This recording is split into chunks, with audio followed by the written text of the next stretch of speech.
afternoon, everyone. My name is John Silva, and I'm the Executive Director of the Ortigas Library. I welcome you all to our launch of the Philippine Cartography, the 4th edition of Carlos Quirino's incredible book. We did the previous launch too here at our library, so we're pleased. And I only got it just this afternoon, and I found out that you added the Selden map as the added chapter. So the Selden map is one of the most incredible things for me to have looked at when I was in London and in Oxford actually, and now it's here in this. Included in this book. We had just finished a week's worth of conferences and lectures on maps because the International Map Society people were here. The library is a member of the Map Society, FIMCOS, and so we had one day a wonderful joint exhibition of maps from the Ortigas collection, from the Lopez Museum collection, and from Mr. Montilla, because Mr. Montilla is on our board. He's our trustee, and he's also a collector. It was an incredible exhibit that I saw. This got transformed into the Lopez collection, and ours and Mr. Montilla's collection was outside. I was a little worried about the security part because there was some of the finest, incredible maps. So I thank you all for coming, and I want to introduce Mr. Gus Vibal, who will speak about the book. Thank you, John. Good afternoon. Yeah, I'm very happy to be here to launch the 4th edition of Philippine Cartography, which is by my favorite author and someone who I've always wanted to meet but never met in my life, the great Charlie Quirino. And I think it's a tribute that we are entering in the 60th year of this book. It's very seldom a scholarly book in the Philippines is published in 4 editions, and I'm very proud to have brought both the 3rd and the 4th edition to life. And I can't think of a greater honor than of this book to relaunch this book from the time it was issued in 1959. And one of the things that strikes me about this particular book is that Carlos Quirino did not do this book on his own. He was aided by an international roster of scholars. So for both the 1st and 2nd editions, he had Wada Sei, Muraga, Nobuo. These are Japanese scholars. And it was very interesting how he conceived of the way the Philippines developed, both as a geographical concept and as a construct. Like how this geographical entity was formed out of nowhere. And it's interesting that he did not rely on your usual Western historiographical sources. Instead, he reached out to Japanese and Chinese scholars. And so this was quite radical in 1959 to have a very multilateral view of the Philippines, which was then thought of just as a Spanish colony during the time frame that Carlos Quirino was describing. And for this edition, we're aided, of course. I'm very indebted to a great friend, Carlos Madrid, and as well as Tomas Suarez, a very interesting Palestinian international geographic scholar, cartographic scholar, who also aided us by creating a very significant introduction in which he proposed that the Philippines was first conceived of in European accounts in 1375, and this was in the what's so-called Catalan Atlas, which is featured on the cover, and we're very grateful to the Bibliothèque Nationale de France who allowed us permission to use it for both the cover and the interior. So again, I would like to point out that the text has survived 60 years because it is as fresh and original as it was when it was first published in 1959. And again, I'm very grateful to Ortigas Foundation, John Silva, for supporting the work of Vibal Foundation, which is to publish beautiful books for the mind and the eye. Thank you.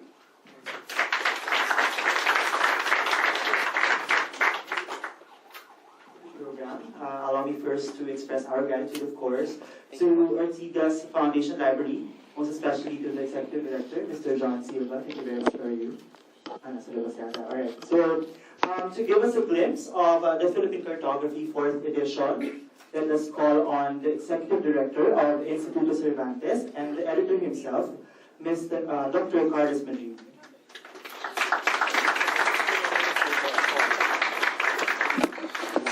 Thank you. I think a little bit anticlimactic, my presence. As Mrs. Lichauco said, there's only one Carlos, and that was Carlos Quirino. My little role on this publication is the update of the list of maps, and adding some references and depth of analysis on the story that he narrated. This, I have to say that even counting with the full support of one of the biggest, if not the biggest publishing house in the Philippines, Vibal Publishing House, counting with that help and with the support of the internet well into the 21st century, it's still very difficult to gather all the existing materials that there are around the world related to the Philippines in terms of cartographic records. So we can only imagine the challenges that Mr. Quirino had when he was doing this during the first edition. So what's new in this publication? As it was mentioned during the documentary, what the book covers is actually the whole sequence of creations of appearance of the Philippines in cartographic records, from the 1370s, from well into the medieval times, where geographic expressions were just minimal. It's just like the cover will show, no? There's sketchy news brought by travelers like Marco Polo, by Ibn Battuta, by unknown anonymous travelers. They're referring that beyond the ocean there is a continent, and 3 days into the water there is a group of islands, about 7,000 islands, etc. And those get represented as simple expressions, like these cookies that we see around these circles, that we know, as a matter of fact, that the Philippines has to be there. It's Indonesia, the Philippines, the islands of the Malayan archipelago. And that indeed is one of the, if not the first, probably the first reference or appearance of the Philippines in a Western map. The whole arch of representation, it goes well into the Enlightenment period, in which technical advancements allowed Western scientists to represent the territory with an accuracy that is simply breathtaking. And it just takes, now that there are no longer maps, but we have these photographic satellite representations of the territory, no? With Google Earth, that is available for free for everyone on our cell phones. If we overlay those maps from the 1700s into the photographic satellite reproductions, we find a match of about 90 to 95%. And this is really outstanding. The use of it is multiple, because we can, using it, we can, for example, and I have done it myself, date ruins and identify ruins that we don't know. There is in Calatagan, for example, there is the remnants of a lighthouse, which they didn't know what it was. It looks like a lighthouse.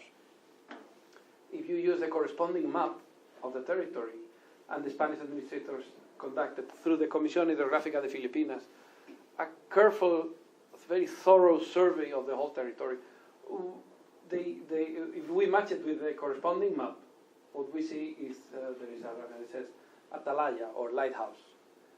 So if the map is from 1872 and the Atalaya is there, and we check a map from the 1830s, and that Atalaya or watchtower is not there, we can already date, we can speculate with the date of construction of those remnants. We can identify the purpose and we can date it. So it becomes a very useful side tool for archaeologists, for geographers, for historians, and for anyone interested in history in general. I like to define the history of cartography as where millennials touch archival research. Millennials are getting older already, and I think there's another generation coming behind. They're very audiovisual, and everything has to be visually appealing. And maps, as historic records, are records, most importantly, but they're very easy to read. They're very entertaining to read. And I think part of the fascination that we have is because of that visual appeal that maps have.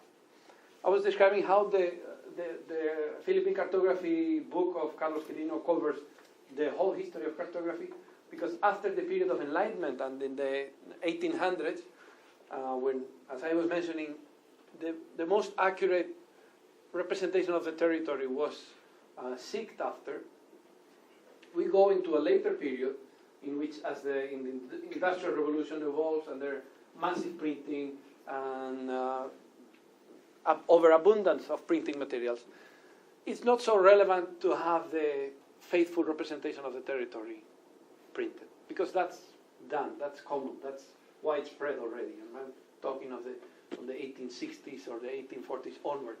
What we find is cartographic representations that are surprisingly inaccurate, because it's not the purpose is not just geographical, it's actually political. It's an expression, like nowadays, maps are used to represent demography, where you can have a map in which each island is represented in proportion with the number of inhabitants it has. So there is a certain distortion, or parts of the Earth where more inhabitants live, and we see representations of the planet in which some continents are shrinked and some continents are overdeveloped. In the 1800s, in the late 1800s, we found the same thing, like using maps as political expressions, as during the era of imperialism and when the Western powers were occupying different territories, they were using as expression of their sovereignty. And the representation of the territory, the shape of the territories, the names, the toponymy, is not so relevant, because that can be found somewhere else. This book, what we attempt to do is cover every single map in which the Philippines is mentioned, and in which the Philippines or provinces of the Philippines are referred. We added, and I think it's about 350, almost 400 new maps. In the catalog has been said, and it's the pride of the book, the Topografía de Antonio Fernández de Rojas. We are, all of us, and I think I speak properly in plural, who are lovers of Philippine studies, we're very lucky that it happens to be a map of Manila, the epitome of the representation of a city, anywhere, anytime. So it's a unique case of a representation of an urban settlement. That is the most outstanding case of care in the representation of the map. This is the Topografía by Antonio Fernández de Rojas. It's normally dated in 1720. Remember, this is before the advancement of scientific equipment that will allow to make extremely faithful representation. This is right before, and yet it's done with such care. The original, as it has been mentioned, is a print, the only surviving copy of the print that is kept in the British Library. Most likely it was part of the looting. As you know, the British conquered Manila in 1762.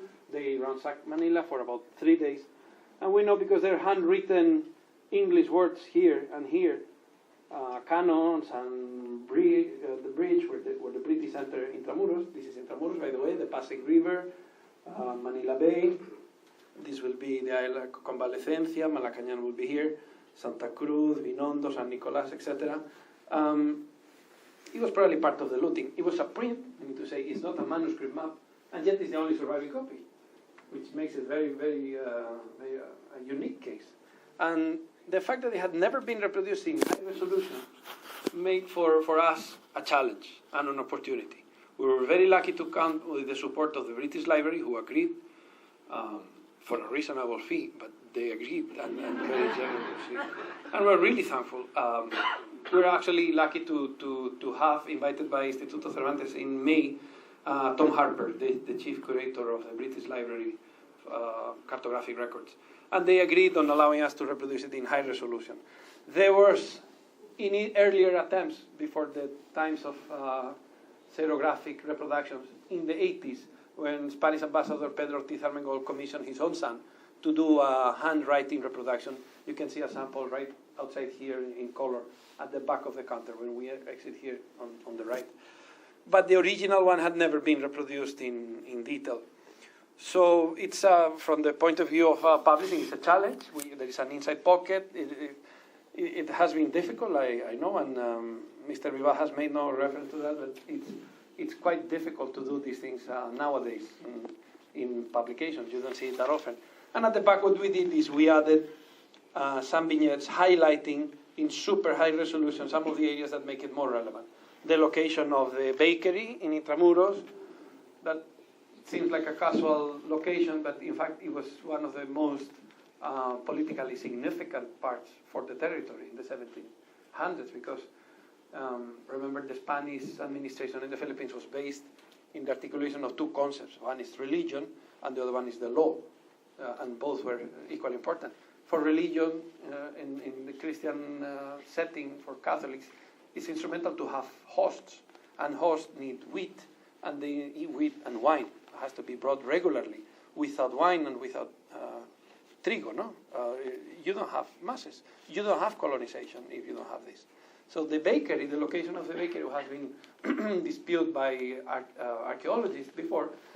Now we are, of course, I don't know where the bakery was, but what we have is a very faithful representation of Manila, and there is a building that it says panaderia, that is bakery. So chances are that's exactly the location of the bakery. For you, if you are interested and you're familiar with Intramuros, if you have been to Bahay Chinoy in Intramuros, it's the next land lot that is now occupied with some houses. The next land lot to the south, that was the location of the panaderia. With the panaderia, there are other references, well, more of others that are like anecdotal. The map is represented twice. Once in itself. That is the Governor General Tamon presenting the map, and the map is actually reproduced to the king.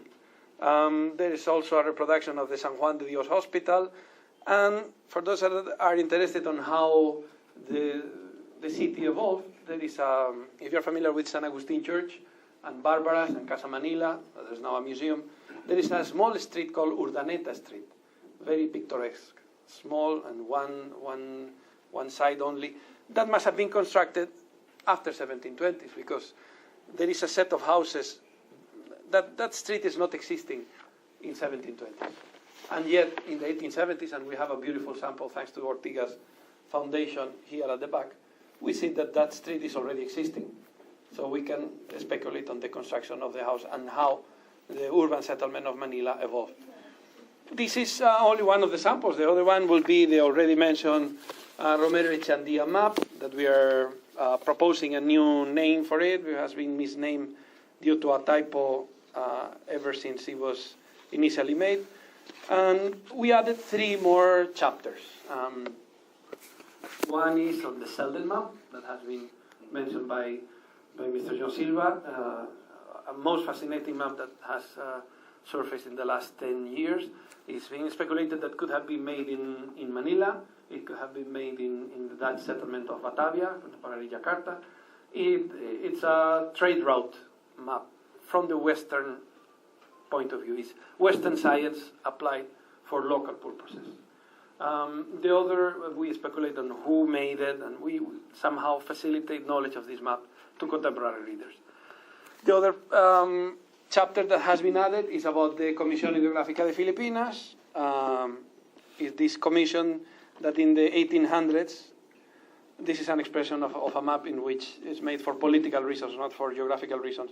The Comisión Hidrográfica de Filipinas that was surveying the territory in the 1800s deserved a little bit of attention. We found one of the, probably the only visual image of the director of that commission.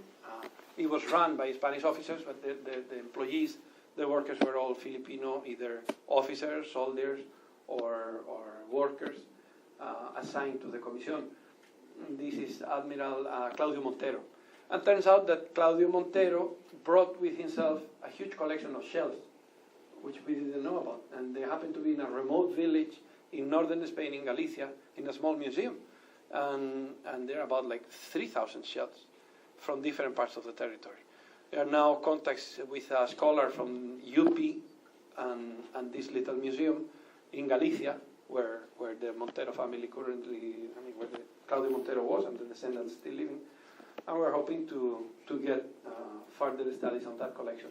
The set, and I'd like to finalize with this, there may be other maps that certainly that they have eluded us in this research. The number of maps that the Spanish Commission in the last 70 years of the Spanish administration is outstanding. And the use, it's multiple, because there are references, it's made with such care, not for political reasons, but really for geographical use, for political use in the sense that the distribution of the provinces, the boundaries from one village to another, toponymy, the original names, the new names, the names of the new cities, all of those appear in this set of maps. There are about 400 to 500. We're working now in getting digital copies of those and made them available in the library of Instituto Cervantes in Intramuros, not far from that street, Urdaneta, that we were referring before. All the challenges that we have, the difficulties, and there are some typos that bother us when we see it, and some mistakes I would like to see, but very petty, make us think on how outstanding was on the part of Carlos Quirino to do this several decades ago, how challenging it must have been, how much we have to admire. Now that the general public is focusing their attention on cartography, we can thank a visionary like Carlos Quirino to pave the way for those who came later and try to do a little bit of a contribution. Thank you very much.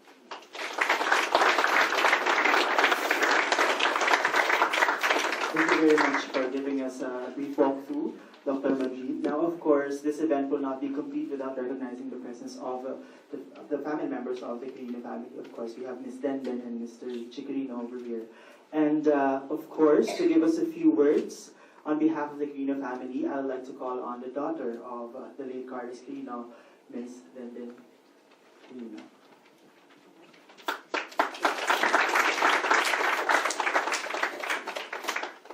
Good afternoon. Wow, I mean, they've said it all already. What more can I say?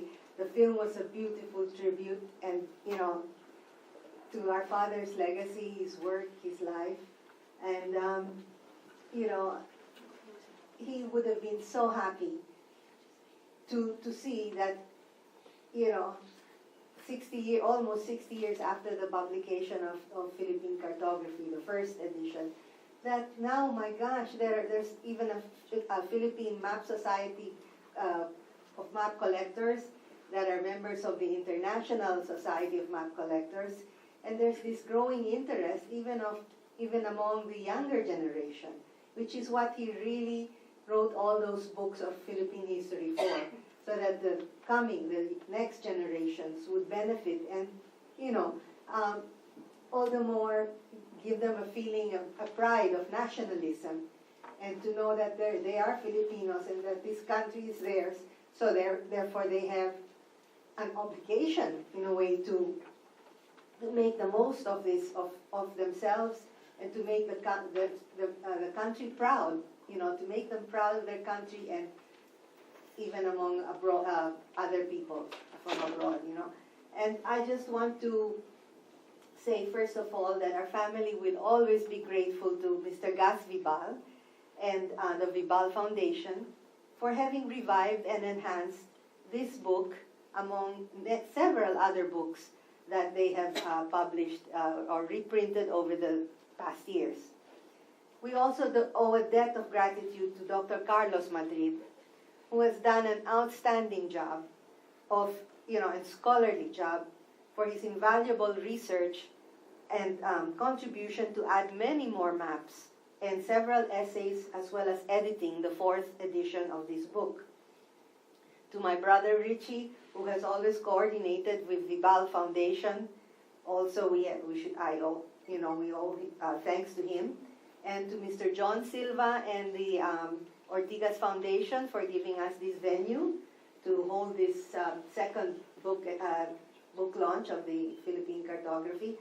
To Dr. Ambeth Ocampo, well-known historian who wrote the foreword of the book, to to Tomas Suarez, who wrote the introduction to the 4th edition, and most especially to the staff of Vibal Foundation, starting with Mr. Gas Vibal, Ms. Christine Mendigma, Ms. Sally Eugenio, and the rest of the staff who made this occasion a reality. And of course, last but not least, to the map collectors, Philippine Map, or how can I say, to the Society of Philippine Map Collectors and the International Society that recently had its symposium at the Ayala Museum. So that's why the first launch of this book was held in front of the Gallery of Prints of Mr. Rudolf Leitz in Glorieta, because he's also a member of both societies. And he was very generous to give his, to hold, the first book launch there, the venue. So, by the way, as a guest of honor, we also had Supreme Court Justice Antonio Carpio, who, as you know, has been championing the cause of the Philippines on the disputed islands in the West Philippine Sea.